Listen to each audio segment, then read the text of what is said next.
Mana telefon orqali ilovamizni ulashni ko'rib chiqamiz. Endi uni ulash uchun query kodni bosamiz yoki mayki login parolimizni yozamiz. Endi biz oson usuli query kod bilan ro'yxatdan o'tganimiz yaxshi. Bosganimizda query kod chiqadi. smsmaster.uz saytimizni device bo'limiga kirib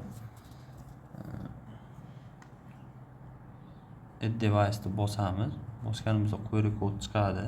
O'sha query kodni generatsiya qilamiz. Query kod bilan skanerlab ro'yxatdan o'tamiz. Mana muvaffaqiyatli kirib oldim. Endi kirganimizda bu yerda yozuv chiqadi. Login degan. Hamma nimalarga ruxsat beramiz. SMS yuborishga, boshqa jarayonlarga ruxsat beramiz. Albatta bu orqali o'chirib qo'ysak bo'ladi. Vaqtincha yuborishda cheklab turadi. Buni bo'lsa yana aktiv holatda turadi. Shu doim agar yuborilayotgan bo'lsa, shu doim aktiv turishi kerak.